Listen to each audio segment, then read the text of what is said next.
adlaw sa Indugabos, ako ulit ni si Ruby Miji Inciso kang BSND 1A asimunya na adlaw pag-uulayan tan sistema ni nervyos. Inot, ano ba yan sistema ni nervyos? Ang sistema ni nervyos iyo ang sentro kang pagkontrol kang hawak.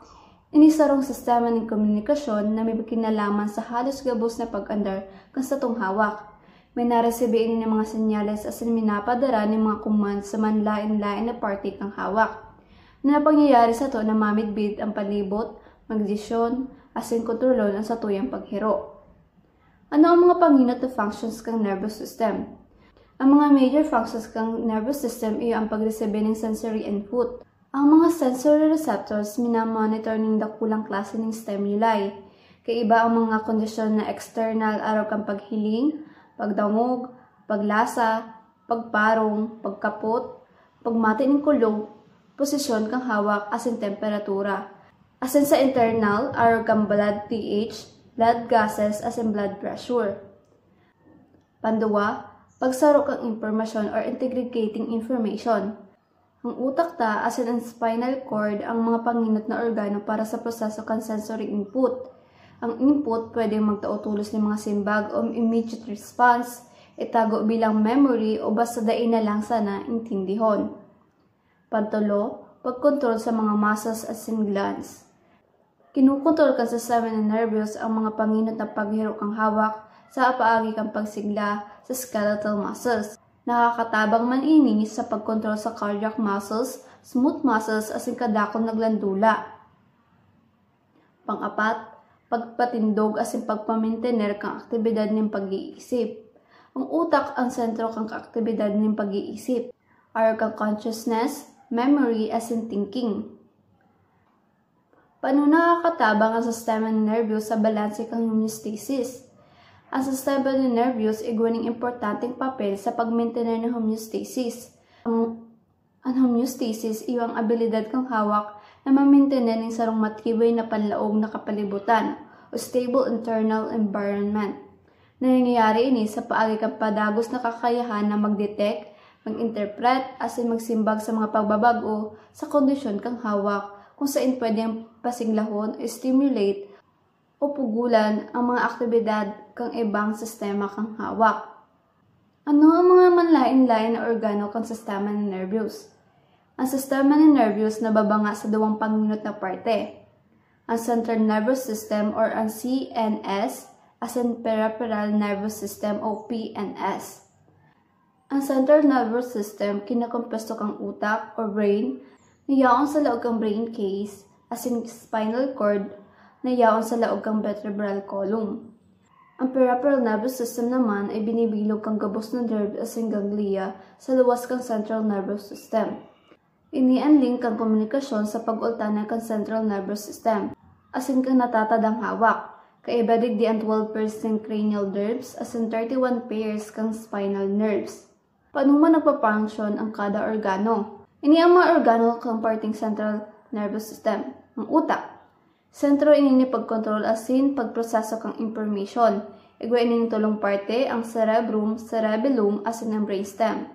Ang cerebrum iyo ang pinakadakulang parte kang utak. Responsible sa masalangkaw na pag-andar or higher order functions, araw kang lengguwahe, memory asin rason. Ang primary somatic sensory cortex minaresibe ng sensory input araw kang pagkapot, kulog, asin temperatura. Ang cerebellum, yaon sa likod kang utak, na responsible sa coordination ng paghiro, pagbalanse, asin postura. Ang brainstem o ang midbrain, minakonekta sa spinal cord asin nagkukontrol ng mga importanteng pag-andar or vital functions, araw kang paghangos, tibok ang puso, asin blood pressure. Ang spinal cord, sarong cylindrical structure, nagpapadara ng mga senyales na pag-ultanan kang utak asin kang hawak. Ini man ang namamagitan sa mga reflexes. Ang division kang peripheral nervous system. Apparent sensory division. Nagkukonduser ng action potentials hali sa sensory receptors paduma sa central nervous system. Apparent motor division, nagkukonsider ng action potentials hali sa central nervous system paduma sa effector organs, araw kang muscles, asin glands. Ano naman ang division kang motor? Ini ang somatic as in autonomic nervous system. Pag sinabit ang somatic nervous system, kinukontrol ang voluntaryong paghiro kang skeletal muscles. Pag autonomic nervous system naman, kinukontrol ang voluntaryong pag-andar, arog kang heart rate, digestion, as in breathing, as in nagtatarget sa cardiac muscles, smooth muscles, as in glands. Ang sympathetic division inaapod man na fight or flight. Pigahanda ka ini ang para sa physical na aktibidad or threats. Ang mga actions kaani kaiba ang paglalangkaw ng heart rate as in blood pressure, pagpapabawas sa aktibidad kan digestive activities as in pag-stimulate ang release ng glucose para sa enerhiya. Para sympathetic division, inaapod man ini bilang rest and digest. Nagpropromote ini ng involuntary activities na normal na may kinalaman sa pagpapahingalo, organ digestion, defecation, as in urination. Ini parating nagpapababa kang heart rate as in blood pressure.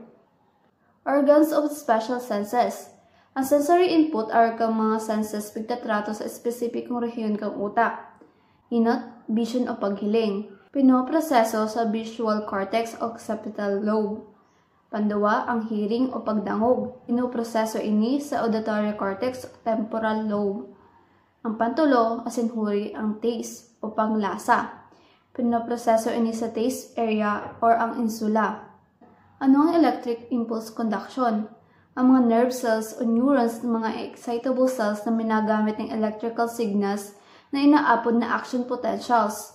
Ano ang resting state as in polarization?